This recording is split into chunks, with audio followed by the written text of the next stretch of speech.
시청자 여러분 안녕하십니까? 8월 28일 목요일 사사건건입니다. 의례적인 축하 낱만 전달된 상황에서 강경파 여야 대표의 만남은 묘연해 보입니다. 이재명 대통령은 순방을 마치자마자 국민의힘 장동혁 대표와 회동을 즉시 추진하라고 지시했는데요. 협치 당부와 함께 이 정상회담 성과에 대한 설명이 있을 것으로 보이는데 이 자리에 여당 대표도 함께할 수 있을까요? 한덕수 전 국무총리에 대한 구속영장 청구가 기각된 가운데 당정은 검찰 개혁을 놓고 온도차를 보이는 모양새입니다.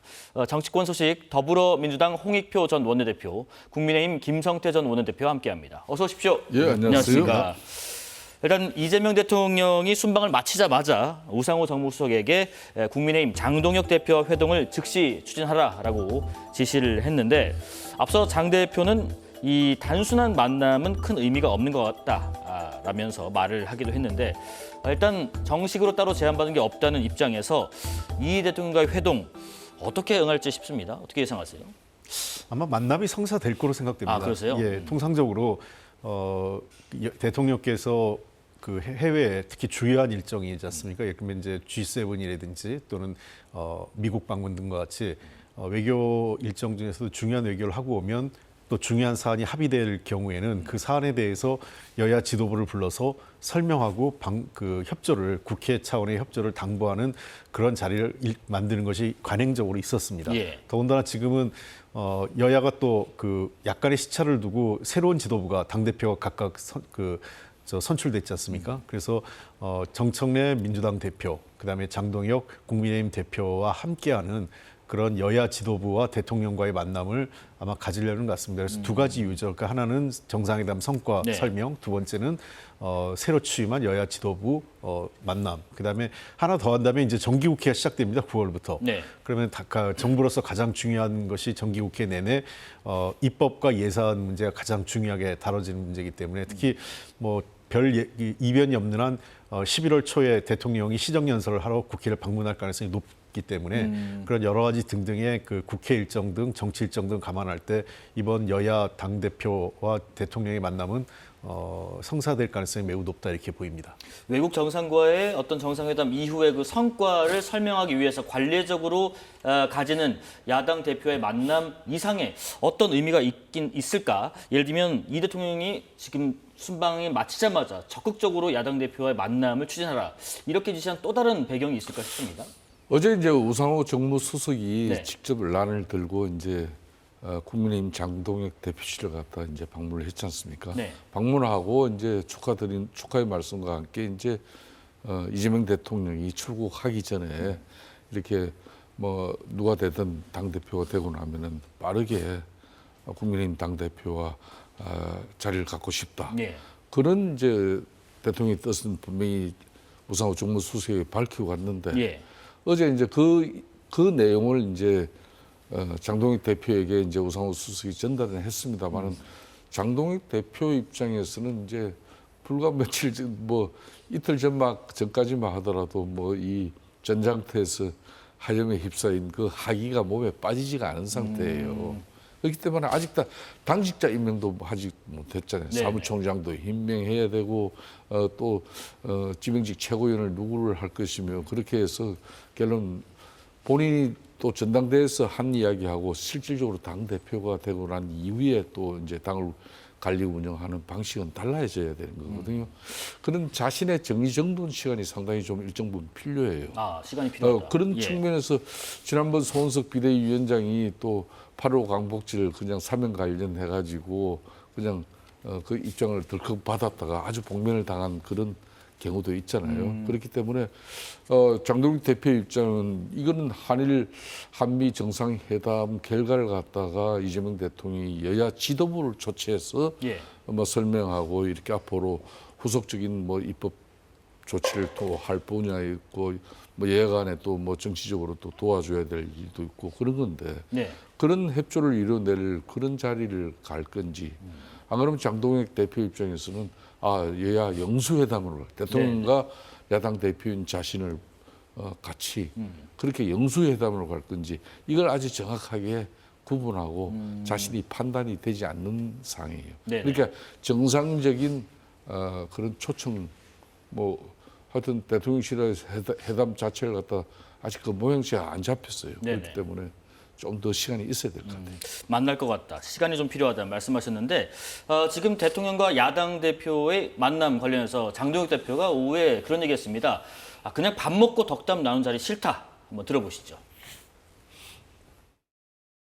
여러 사람이 모여 앉아서 식사하고 덕담을 나누는 그런 영수회담이라면 저는 영수회담이라고 생각하지 않습니다. 형식과 의제가 가장 중요하다고 생각합니다. 정식 제안이 온다면 어떤 형식으로 어떤 의제를 가지고 회담을 할지에 대해서 서로 협의한 후에 영수회담에 응할 것인지 여부도 그때 결정하도록 하겠습니다. 자, 일단 제안이 아직 안 왔고 온다면은 뭐 어떤 형식으로 만날지, 그리고 말씀하신 것처럼 뭐 회담에 대한 결과를 설명한 자리일지 뭘지, 의제는 뭘지 이런 것들을 좀 협의한 후에 만나더라도 만나자라고 했는데 그런 생각도 듭니다. 대통령과 여야 지도부가 만남이 이뤄진다면 뭐 이 자리에서 정청래 대표와 장동혁 대표가 서로 악수나 인사, 뭐 덕담 정도는 나눌 수 있지 않을까 하는데 이런 형식, 그다음에 의제, 방식 뭐 이런 것들의 협의가 있어야 된다라는 전제를 다네요. 당연히 그런 건 있습니다. 예. 통상적으로 그런 그 여야 대표와 그 대통령과의 만남이 진행될 때에는 협상 파트너가 정해집니다. 그 네. 실무할 경우 예를 들면 대통령 비서실장 또는 정무수석이 나서고 각 당에서는 사무총장 또는 뭐 필요한 경우에는 뭐 그 비서실장, 네. 그 대표 비서실장도 있거든요. 배석자가 정해지죠. 예. 뭐 배석자보다 일단 실무를 어떤 모양새로 어떤 의제를 갖고 얘기할지를 사전에 조율을 좀 합니다. 그러니까 당연히 그건 그 역대 그 여야 대표회담 또는 영수회담에도 그렇게 했고요. 다만 지금 약간의 지금 장동혁 대표와 대통령실의 입장 차이가 있는데 대통령실은 빨리 자리를 만들라라고 정무수석에게 지시를 했는데 그 자체는 아마 여야 지도 그 대표회담인 것 같아요. 대통령과 여야 대표. 그러니까 최소 3인 또는 필요한 경우에 뭐 한두 명 더 할 수 있는 그런 모양이라면 장동혁 그 대표 얘기는 영수회담이라고 할 때 통상 영수회담이라고 할 때는 과거 이제 그 삼김 시대 이런 영수회담 얘기가 많이 네네. 있었죠. 그러니까 사실상 대통령이 당 총재를 겸임하고 있을 때 그 여당 총재이면서 대통령이 대통령과 그다음에 야당 대표가 1대1로 만나는 경우가 통상 이제 영수회담이라고 네네. 했는데 지금은 옛날 이제 그 김대중 대통령 이후 특히 노무현 대통령 들어오면서 그 시절 이후부터는 당 대표와 대통령이 분리돼 있거든요. 대통령은 그냥 당원일, 예. 당직에 있어서는 평당원일 뿐이고 대통령으로서 이제 직함 유지하기 때문에 지금 자리는 아마 대통령실에서는 여야 대표와 대통령과의 만남 정도로 생각을 하고 있는 것 같고 네. 장동혁 대표는 조금 저 본인과 대통령 간에 1대1 회담을 했는데 아마 그 가능성보다는 정청래 대표, 장동혁 대표 그리고 대통령과 3인 회담이 되지 않을까 생각됩니다. 사실상 1대1 만남을 원하는 것을 시사한 것이다. 이 형식이 이루어질 수 있을까? 어떻게 생각하세요? 그러니까 이제 장동혁 대표 입장에서는 이제 영수회담을 희망하는 겁니다. 네. 그래야 야당 대표로서 지금 이제 대통령은 이제 협치 전국을 통해 가지고 국정 운영이 여야 타협, 대화 타협을 통한 이 협치 전국의 근본 바탕 속에서 네. 하고 싶은 그런 대통령의 의지는 강한데 대통령이 이번에 한일 한미 이렇게 순방 중에서도 국회에서는 거대 입법 권력 민주당 중심의 그런 독단적인 입법 행위가 이루어졌단 말이에요. 예. 그게 방송 3법에서 상법에서 노란봉투법에서 뭐 다 일사천리로 이루어졌지 않습니까? 그리고 이런 상황이 있었는데 대통령 아무 일도 없었던 듯이 한일 한미 정상회담 결과를 갖다가 이렇게 양당 지도부를 초청해가지고 거기에 뭐 식사하면서 대통령 고생했다. 뭐 비난 뭐 그냥 또 할 수는 없는 거고. 뭐 그런 측면의 자리에서는 별 의미가 없다. 이렇게 이제 판단하고 그만큼 이제 야당이 처해 있는 현실이 녹록지가 않다는 겁니다. 네. 지금 상당히 우리는 절체절명에 지금 상당히 어려운 야당으로서 지금 하루하루를 보내고 있는데 네. 그런 측면에서의 이런 여야 지도부 조치 행식으로 뭐 이런 해순방 결과를 갖다가 설명받는 자리에 그거는 좀 약간 거리를 두는 것 같아요. 그렇기 때문에 시간이 조금 걸리더라도 제가 이 방송 오기 전에 좀 확인을 해보니까 예. 장동혁 대표 입장에서는 지금 현재 당 체제가 좀 이렇게 정비가 이루어지고 나면은 영수회담을 통해서 자신이 지금 현 정국에 대해서 우려와 그리고 이걸 타개하기 위한 그런 방안을 가지고 들어가고 싶어요. 네, 네. 지금 한 가지 용어적인 측면에서 좀 궁금한 게 있는 게 대통령실 강효정 대변인이 기자들에게 이런 공지를 했습니다. 영수회담이라는 표현 아까 말씀하신 대로 이 표현은 과거에 권위적인 정치 문화에서 쓰던 용어다. 그래서 대통령 지도부 회동으로 써달라라고 했는데 이 영수회담은 과거 이재명 대통령이 당 대표 시절에 윤 대통령에게 만남을 요청하면서 자주 쓰던 용어긴 하거든요. 근데 그렇습니다. 그때와 지금 상황이 다른가? 왜 이 표현을 쓰지 말라달라고 이렇게 부연했을까? 저는 먼저 그 들어보겠습니다. 부분이 불과 뭐 오래되지도 않았어요. 2018년 문재인 대통령 시절에도 그때 홍준표 그때 당 대표하고 상당히 어려운 논란 끝에지만은 그래도 영수회담이 이루어졌어요. 예.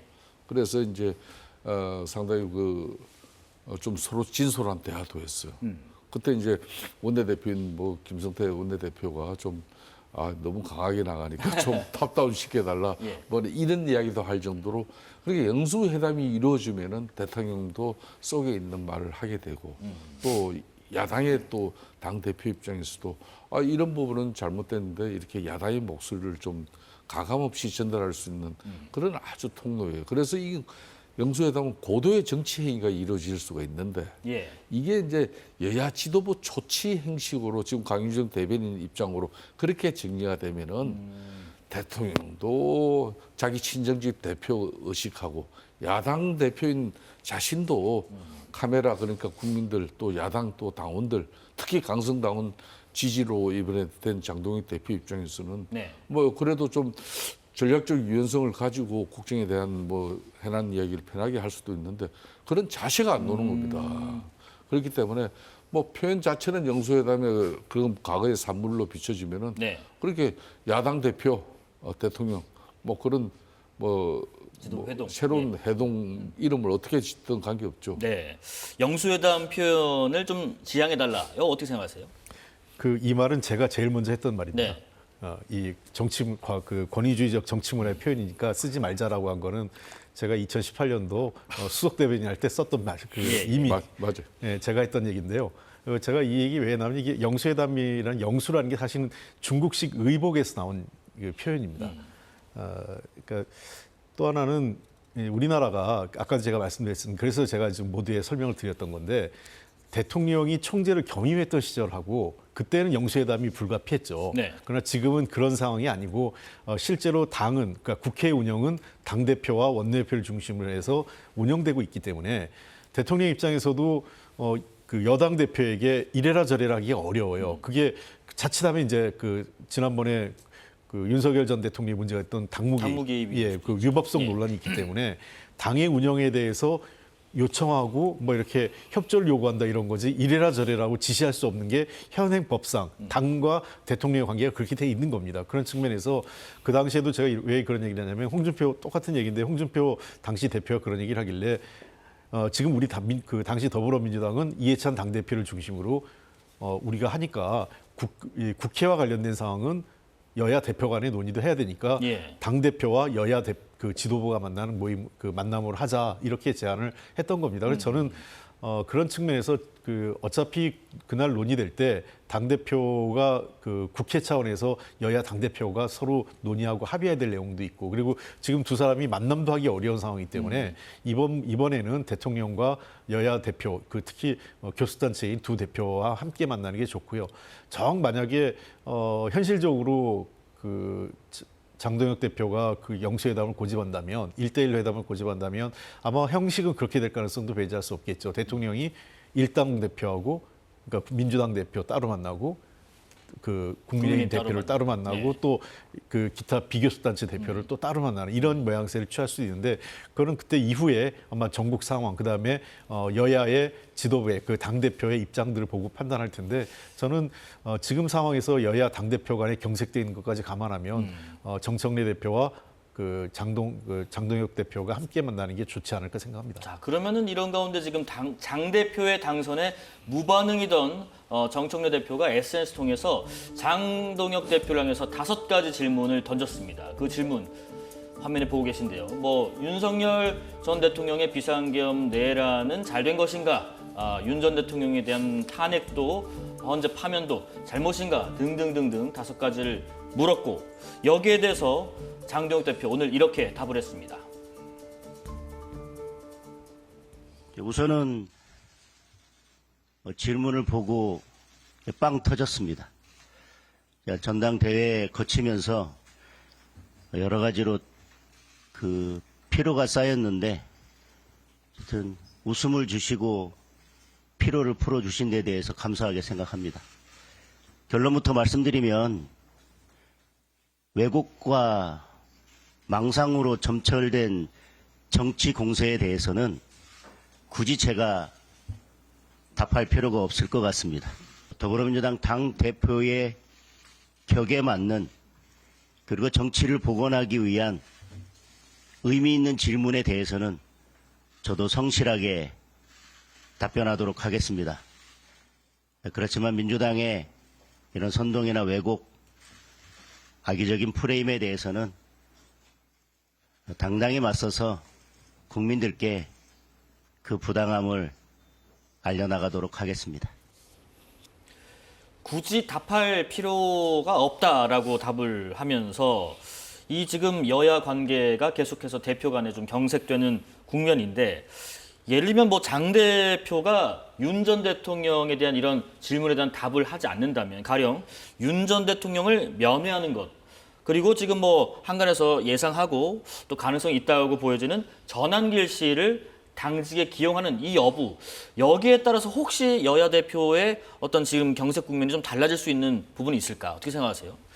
지금 각 그 두 당대표가 경선 과정에서 당내 경선 과정에서 굉장히 강하게 당원들하고 약속을 한 게 있습니다. 네. 그러니까 결국은 국민의힘이 정청래 당대표 같은 경우는 국민의힘이 비상계엄에 대해서 그 내란과 비상계엄에 인정하고 사과하지 않으면 그리고 윤석열 대통령과 절연 그 관계를 끊지 않으면 나는 그 대화하지 인정할 수 않겠다 없다. 네. 이렇게 얘기를 했고 반면에 장동혁 그 당대표는 후보 시절에 윤석열 대통령 면회하겠다. 그리고 당당하게 맞서서 우리 그 비상계엄 그 탄핵에 대해서는 분명히 반대한다는 그러니까 탄핵을 찬성하지 않는다는 입장을 명백하게 하고 있고요. 그다음에 더 나가서 일성으로 대표되고 나서 일성이 이재명 대통령을 끌어내리겠다고까지 얘기를 한 상황이에요. 그런 차원에서 서로가 지금 평행선이거든요. 그러니까 지금 그 현실적으로 각 당이 중심축이 당원들, 특히 강한 입장을 갖는 강경한 지지층에 의해서 당의 입장이 좌지우지되는 것을 감안하면 서로 간에 약간의 퇴로나 이런 건 마땅해 보이지 않아 보입니다. 그런 측면을 감안할 때 도리어 아까도 말씀드렸지만 이재명 대통령과의 만남을 통해서 뭔가 그 퇴로를 그다음에 출구를 만들어가는 과정을 정청래 당대표나 장동혁 당대표나 모색하는 것이 현실적인 방법이 아닐까 생각을 합니다. 출구가 보이지 않기 때문에 그래서 대통령이 주관하는 이 자리에 만나는 게 자연스럽지 않겠느냐 하는 의견이 있습니다. 어떤 의견이십니까? 뭐 대통령실이나 이제 민주당 입장에서는 네. 그렇게 이제 판단을 할 수 있겠지만은 저는 집권당 이제 정청래 대표가 과거에 민주당 야당 시절에 지금 대표가 아니지 않습니까? 네. 집권당 대표는 이제 대통령과 함께 국정 운영의 한 축이에요. 그렇기 때문에 정치적 대통령이 잘못해도 정치적 책임은 집권당인 민주당이 취해야 되는 그런 부분이 있죠. 그렇기 때문에 저는 지금 현재 정청래 당 대표의 저는 처신이 과연 지금 집권당으로서 대통령을 배출한 당 대표로서 저런 처신이 맞냐 이런 부분에 대해서는 상당히 국민적 논란이 지금 큽니다. 예. 그러니까 본인이 이제 당 대표가 되는 과정에 국민의힘을 뭐 이렇게 뭐 사람으로 보지 않고 악수도 하지 않겠다 그런 극단적인 이야기를 한 부분이 있다 하더라도 이제 집권당 대표가 되고 나면은 집권 대통령을 위해서라도 여의도 정치를 복원시켜야 되는 거고 대화 타협을 통해서 협치 정국을 만들어야 되는 게 그 중심에 집권당 대표가 서야 되는 거예요. 그런데 저분이 아직도 한 달 전에 민주당 전당대회에 그 민주당 내의 강성 지지층의 그 분위기를 살피고 여전히 그 사람들의 입맛에 맞는 그런 집권당 대표가 되면은 당연히 자연스럽게 전국은 얼어붙게 될 수밖에 없는 거예요. 이걸 먼저 풀 사람도 민주당 정청래 대표입니다. 그러니까 옳은 말이 고와야 가는 말도 고운 거죠. 네. 자, 그런 측면에서 어제도 뭐 SNS를 통해 가지고 뭐 이렇게 이제 장동익 국민의힘 대표에게 뭐 이런 거 당신 답해봐라. 이게 엄청난 갤레죠. 어제 같은 경우는 새로운 이제 국민의힘 그러니까 여기 제1야당 대표잖아요. 야당 대표가 선출됐으면 뭐 지켜봤고 뭐 엄청난 어려운 논란 속에서 당 대표가 된 사람인데 네. 축하한다 그러고 우리 앞으로 한번 잘해보자. 그렇게 말로 이렇게 먼저 입장을 전달하고 어떤 계기를 만들면서 악수를 하고 그렇게 하고 두 사람이 네.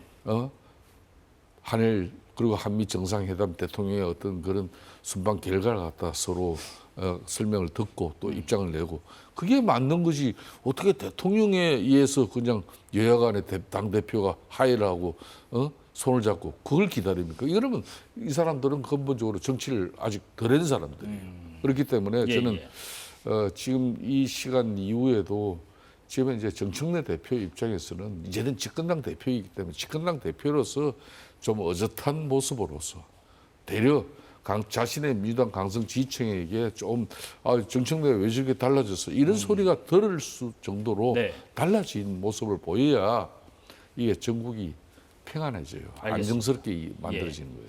여야 대치 국면 관련해서 짧게 한 가지만 여쭤볼게요. 지금 국회 법사위원장이 육선의 민주당 추미애 의원이 임명이 얼마 전에 됐죠. 그런데 야당 간사로 5선의 나경원 의원이 또 조금 전에 임명이 됐더라고요. 그러면 이게 보통은 법사위 간사가 한 재선 의원들이 맡는 것이 관례였는데 5선 의원이 맡았다. 그렇다면 이게 왜 그런가 했더니 유상범 원내수석 부대표가 그런 얘기를 했습니다.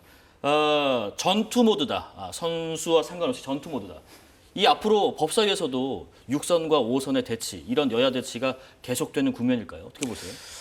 그렇게 될 것 같습니다. 예. 아마 그 국민의힘 당 지도부 특히 원내 지도부가 보기에는 뭐 의석수에서도 밀리지만 정치력에서도 조금 민주당에 비해서 좀 딸리는 거 아니야 이런 평가를 하는 것 같아요. 그러니까 네. 사실은 이 상임위에서 그 싸울 때 보면 전문성도 전문성이지만 그 의정 활동을 얼마큼 오래 하면서 하느냐에 따라서 상대방을 이렇게 다루는 기술 같은 게 좀 있거든요. 네네.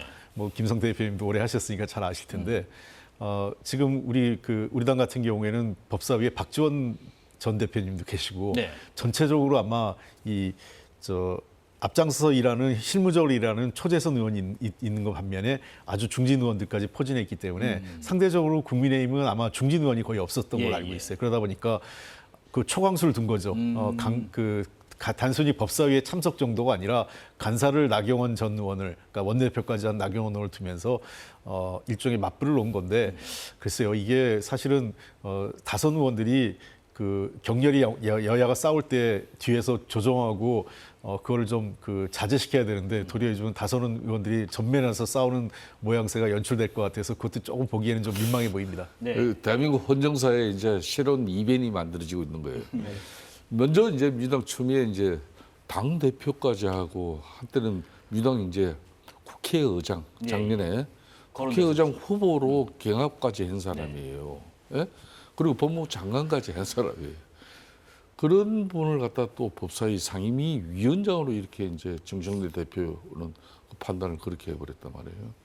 그럼 지금 이제 추미애 위원장이 법사위 위원장으로서 예야를 잘 아우르고 추서를 가지고 정말 협치를 만들어내는 그런 법사위. 그러니까 이제 뭐 국회 상원 기능 비슷하게 지금 작동되는 저 법사위가 원만하게 굴러가려면은 민주당 내의 중진 의원들 중에서도 그래도 상당히 좀 여야 관계가 원만한 사람을 이렇게 법사위원장을 앉히면은 원만하게 굴러갈 수 있도록 이렇게 야당도 좀 긴장감이 덜해질 수 있는데 추미애 위원장을 앉힌 것은 초강수를 뜬 거예요. 네네. 그러니까 이쪽 입장에서도 그러면은 국민의힘 입장에서도 나경원 의원도 지금 5선에다가 좀 앞에 홍 대표님 말씀처럼 원내대표까지도 네네. 하고 이분은 당 대표뿐만 아니라 또 항상 자기 그냥 대선 주자로 늘 손꼽히는 사람이에요. 이런 사람까지 이제 전면에 나선다는 것은 야당 입장에서는 그만큼 지금 현재 전국이 불안하고 불안하다. 그리고 이제 법사위 특히 이제 민주당 중심의 이 거대 입법 권력이 법사위에서도 그냥 너무 일사천리로 진행되는 방식에 그래도 나경원 이제 원내대표 입장에서는 뭐 많은 정치적 경험을 또 가지고 있으니까 상당히 상황에 맞는 그런 순발력 있는 대응을 할 수 있지 않겠나. 네.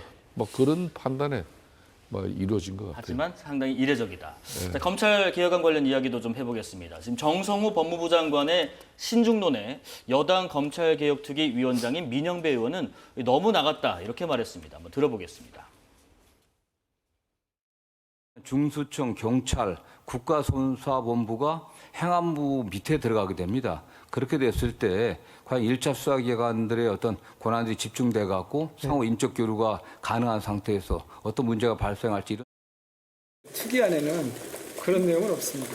답변하는 과정에서 그런 개인적인 의견을 말씀하신 것 같아요. 그게 당정에서 합의됐거나 당정에서 의논돼 가지고 그렇게 하신 건 아니고 사실 당 지도부에서는 장관이 지금 아직 당에서 입장을 내지 않았는데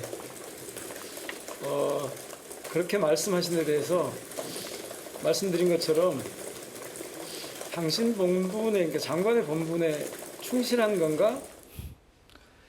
지금 검찰 수사와 기소를 분리를 골자로 한 정부 조직법 개정에는 당정 간 전혀 이견이 없다고 밝혔는데 온도차는 있어 보입니다. 정리하면은 중대범죄수사청의 관할을 어디에 둘지, 행안부 밑에 둘지 말지 이 보안 수사권을 악용하는 우려에도 불구하고 경찰 수사에 대한 통제 필요성 때문에 이 유지할지에 대한 이런 부분들이 있는데 정성호 법무부 장관은 검찰이 수사 권한을 갖는 건 안 된다는 확고한 입장은 민주당과 이견이 없지만 오남용 방지를 위한 설계를 좀 고민해야 한다는 뜻이라고 설명을 했습니다. 여기에 대한 의견 두 분 한번 들어보겠습니다. 홍 의원님. 예. 예. 뭐 정성호 법무장관이 지금 다시 설명을 했기 때문에 네. 상당히 오해는 해소된 것 같아요. 당초에는 마치 이제 민주당의 원안인 검경 수사권 분리, 그러니까 소위 검찰로부터 수사권을 완전히 가져오는 것에 대해서도 이견이 있는 것처럼 보여져서 이게 왜 이러나 이런 걱정을 좀 했었습니다. 그리고 어쨌든 저런 모양새를 비춰지는 것은 정부 여당에 매우 안 좋습니다. 그러니까 법무부 장관과 지금 민영배 당의 이제 검찰특위 위원장 간의 그 서로 간의 대응이 이게 꼭 야당이 그 법무부 장관한테 얘기하는 것 같거든요. 그런 방식에서 전 적절치 않다 보고, 그러니까 일단 정성호 법무부 장관도 저런 우려들은 공개적인 아닌 방식으로 저 당에 전달을 했었어야 된다고 봅니다. 저는 정성호 장관의 법무부 장관은 일견 타당하다고 생각해요. 왜 그러냐면 검찰의 민족 통제, 그러니까 경찰, 그러니까 우리가 군대도 그렇고 경찰도 그렇고 소위 물리력을 가진 그 집단에 대해서는 민족 통제가 매우 중요합니다. 지금 정성호 법무부 장관의 문제 의식은 중수청, 경찰, 국수본이 모두 행안부 장관 수하러 갔을 경우 또 이 같은 경찰들끼리 서로 인적 교류가 있으면 도덕적 해이가 그 안에서 발생할 수 있지 않느냐. 뭔가 이러면 칸막이나 민주적 통제를 위한 방침이 필요한 것 아니냐. 그러면 그런 얘기는 당에 조용히 전달을 했었어야 된다고 생각을 합니다. 왜냐하면 아직 당내에서도 다수 의원들은 중수청을 행안부에 두자라는 것이지만 일부는 법무부에 존치하자 이런 의견도 일부 있어요. 그러니까 아까 그 민영배 의원 얘기가 아직 결정이 안 됐다 당의 입장이라는 그것도 민영배 의원 말도 맞는 거죠. 그러니까 마치 법무부 장관이 행안부로 가는 걸 전제로 해서 얘기한 것 자체는 틀렸다라는 얘기를 하는 건데 저런 내용들은 서로 조용히 해서 법무부 장관은 민주적 통제와 서로 약간의 그 상호기관, 수사기관 간의 견제와 균형이 좀 필요한 것 아니냐라는 얘기를 하고 그에 대한 그 해법을 서로가 조용히 찾아가면서 국민들한테 해야지 저렇게 요란하게 하면 검찰개혁이 매우 아직 준비 안 된 것 같고 그다음에 마치 이후에 큰 부작용이 있을 것 같다는 측면에서 국민들이 매우 혼란스럽고 불안해집니다. 저는 저런 방식의 여야가 당정 조율을 해서는 안 된다. 그러니까 조용히 그러나 확실하게 빈틈없이 꼼꼼하게 일처리해야 된다 이렇게 얘기합니다. 김 대표님 의견 어떠신지? 그래서 정성호 법무부 장관의 입장을 뭐 개인적인 입장으로 치부해버리고 심지어 장관의 본분에 충실한 사람인지 의문이 간다. 이게 참 민영배 일이 아무리 검찰 정상화특위 위원장을 맡고 있다 하더라도 정성호 법무부 장관 같은 경우는 친정집 민주당의 5선 의원 출신입니다. 아직까지 현역 의원직을 유지를 하고 있는 사람이에요. 그러니까 정치 도의적으로도 민영배 지금 현재 이 검찰 정상화특위위원장이 이런 표현을 하면 안 되는 거예요. 이재명 대통령의 입장에서도 지금 이제 저게 바로 이제 민주당 정청래 대표의 인식에서 비롯된 건데 9월 20일까지 검찰 언론 그 사법 이 계획을 갖다 자기는 추석 전에 마무리해버리겠다. 네. 그러다 보니까 민행배 이런 특위위원장이 검찰 개혁에 이제 자기가 팔 걷어붙이고 총대를 맸는데 이거 너무나 그냥 당 중심으로 일사천리로 밀어붙이는 거예요. 지금 현재 법무부 정성호 장관이 국민의힘에서 과거 윤석열 정권에서 임명한 장관이 아니잖아요. 이재명 대통령이 임명한 장관입니다. 국회 청문 절차까지 받아가지고 자신들도 이런 적임자가 없다고 해놓고 그런 적임자, 그런 지금 주무부처 장관이 이런 이제 쉽게 말하면 수사 기소 분리로 이래가지고 이 수사 기능이 행안부 산하에 그러니까 중수청 들어가고 경찰 들어가고 국수본 들어가고 그게 거기 행안부의 거기 이 수사 권한이 너무나 막대해지는 거죠. 이게 오남용의 문제가 분명히 발생하죠. 신중하자 우려를 좀. 그래서 의견을 낸 대통령도 건데. 신중하게 판단을 해야 되는 거고 김민석 총리도 그런 입장이고 예. 주무부처 장관이 저런 입장을 내니까 저렇게 벌써 그 주무부처 장관을 무시를 해버리는 저는 저런 방식의 민주당 중심의 저는 아무리 검찰 사법 언론 개혁을 갖다 자신들이 총대를 메고 한다 그러더라도 예. 당정 간에 이거는 원만한 협의 그리고 논의 절차를 거쳐가지고 결국은 이거는 정부에서 하는 겁니다. 그렇죠. 정보조직법 개정을 통해 가지고 정부와 대통령의 의지를 가지고 이걸 하는 거고 입법에서는 정부에서 이런 정보조직법 개정하니 이게 타당한지 맞는 건지 이걸 여야 간의 협의를 통해 가지고 판단하는 건데 이게 당이 모든 걸 다 그냥 좌지우지하는 것처럼 이렇게 나가는 지금 저 민주당 당정 관계 국민들이 걱정하죠 이걸. 알겠습니다. 자, 마지막 주제 말씀 나눠볼게요. 한덕수 전 국무총리에 대한 구속영장 청구가 기각됐습니다. 법원의 판단은 이랬습니다. 중요한 사실관계와 한 전 총리 행적에 대한 법적 평가와 관련해서 다툼의 여지가 있다. 그리고 증거인멸에는 도저히 우리가 있다고 보기 어렵다라고 했는데 우선 그 중요한 사실관계에 있어서 다툼의 여지, 특히 어떤 부분에 있어서 그렇다고 생각하는지 한번 의견 들어보겠습니다. 일단 법원에서는 그 예를 들면 이제 국무회의 소집과 관련돼서 네. 특검에서는 국무회의 소집이 그 일종의 그 법적 정당성을 만들어주기 위해서 한덕수 당시 총리가 적극적으로 계엄에 협조한 것이다 이렇게 판단하고 네. 방조 혐의로 한 것 같고요. 반면에 이제 사법부에서는 그와 무관하게 어쨌든 이것이 절차적으로 국무회의 소집이라는 것은 당연한 정해진 법에 따른 절차이기 때문에 이게 그 소집 자체를 문제 삼을 수 없는 거 아니고 그 자체에 대해서는 방조 또는 방조와 무관하게라도 법적 의무로서 해야 될 문제가 있기 때문에 이것은 다툼의 여지가 있는 것 아니냐 이렇게 본 것 같습니다. 전체적으로 아마 당시 총리의 그 행태에 대해서 그 특검의 주장과 변호인 측의 주장을 서로 그 양측의 주장을 무게 있게 받아들였고 그렇다면 이 문제는 당장 구속을 하는 것보다는 법적 방어권을 보호하면서 법정에서 진위 여부를 따져보자 이렇게 얘기를 한 것 같아요. 네. 그래서 이게 그 구속영장이 기각됐다고 해서 한덕수 전 총리가 무죄가 된 건 아니지만 저는 이 구속영장의 기각 여부를 떠나서 한덕수 총리가 당시 보였던 매우 부적절한 행태, 그러니까 당시 그 비상계엄을 막을 수 있는 가장 유력한 고위공직자였음에도 불구하고 자기의 책임을 다하지 않은 점. 그리고 그 이후에 국회 그 청문회 과정이라든지 또는 그 헌법재판소 그 탄핵 절차 과정에서 보여준 한덕수 당시 총리의 모습은 책임을 지거나 또는 그거에 대해서 반성하기보다는 자신의 법적 그 어떤 책임감을 줄이기 위한 매우 기회주의적 공직자로서의 모습을 보였다는 측면에선 오랫동안 공직 생활을 했던 분의 마지막 모습이 매우 실망스러운 모습을 보였다 이렇게 판단합니다. 예, 구속 요건이 되지 않을 수는 있지만은 혐의에서 자유로울 수는 없다 이런 말씀 주셨습니다. 김 의원님 어떠세요? 그렇습니다. 이제 특검 입장에서는 이제 좀 이제 한덕수 총리를 갖다 구속 수사함으로써 법무부 장관 박성재 장관이라든지 앞으로 계속 그때 이제 국무회의에 참석했던 장관들에게 이제 수사 라인이 이렇게 바로 형성될 수 있는 그런 이제 조건을 만들려고 했는데 네.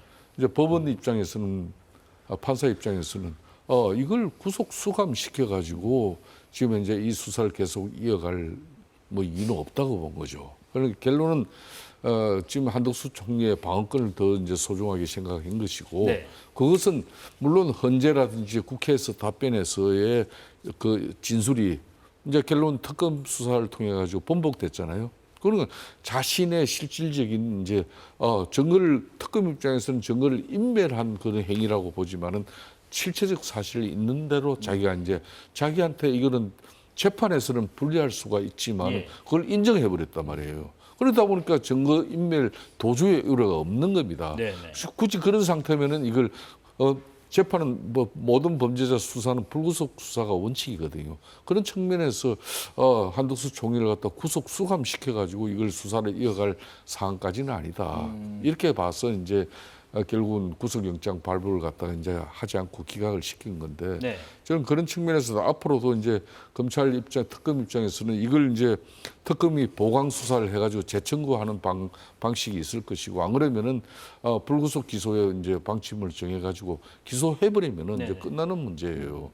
다만 이제 특검 입장에서는 앞으로 남은 장관들까지도 이걸 갖다 바로 연결시킬 수 있는데 그런데 이상민 행안부 장관 같은 경우는 그거는 소방청을 통해 가지고 단전 단수를 갖다 언론사 실질적으로 단전 단수를 지시한 사실을 소방청장이 그건 이제 실토를 했단 말이에요. 진술을 통해서. 그렇기 때문에 거기는 빼박이에요. 그렇지만 한덕수 총리 같은 경우는 그렇지가 않다는 거예요. 그러니까 결론은 이제 그날 이제 국무회의를 개최한 부분도 자신은 네. 대통령이 이런 계엄에 대한 입장을 갖다 국무위원들이 모여가지고 이 부분에 충분한 의견 듣고 쉽게 말하면 거기서 국무위원들이 이걸 대통령의 뜻을 말리려고 한 그런 자기는 의도였다. 이런 부분은 앞으로 재판에서 다툼의 여지가 있는 거죠. 알겠습니다. 자, 마지막으로 김건희 여사가 내일 기소 전 마지막 조사를 받기 위해 오늘 특검에 출석을 했습니다.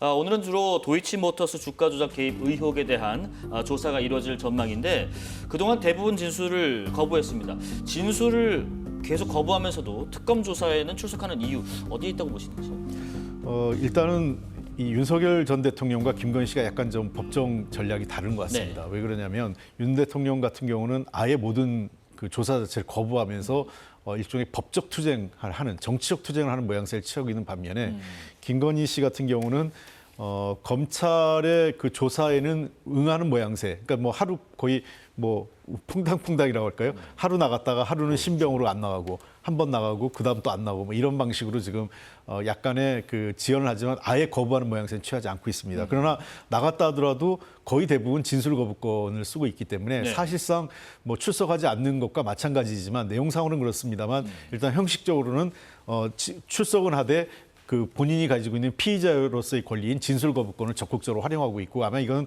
계속 이렇게 이루어질 것 같아요. 아마 그래서 모든 진술을 하지 않을 거고 공판에 가서 정식으로 재판 과정에서 자기의 진위 여부를 따지겠다 이런 것으로 보입니다. 즉 국민 여론을 좀 감안한 행태인 것 같습니다. 아하. 그러니까 왜냐하면 그 윤석열 대통령과 다르게 자신의 범죄는 최대한 형량을 낮추려고 할 수 있는 여지가 있는, 그러니까 뭐 본인의 목적은 집행유예라도 어떻게든 해보려고 지금 여러 가지 방법을 하고 있기 때문에 국민 여론에 어긋나서 지탄을 받는 행위보다는 수사에는 협조하는 모양새를 취하되 실질적인 자기한테 불이익이 올 수 있는 실질적인 진술은 하지 않고 대신 재판 과정에서 자기의 어떤 그 혐의를 낮추려고 하는 노력을 하는 것으로 아마 변호인 측과 김건희 그 피의자 측이 그렇게 어느 정도는 법적 전략 전술을 짠 것 아니냐 이렇게 보입니다. 재판 과정에서 좀 이런 부분 저런 부분을 다퉈볼 것이다. 지금 단계에서는 진술 거부권을 행사하고 있는 상황까지 전해드렸습니다. 자, 정치권 소식 더불어민주당 홍익표 전 원내대표, 국민의힘 김성태 전 원내대표와 함께했습니다. 고맙습니다. 네, 감사합니다.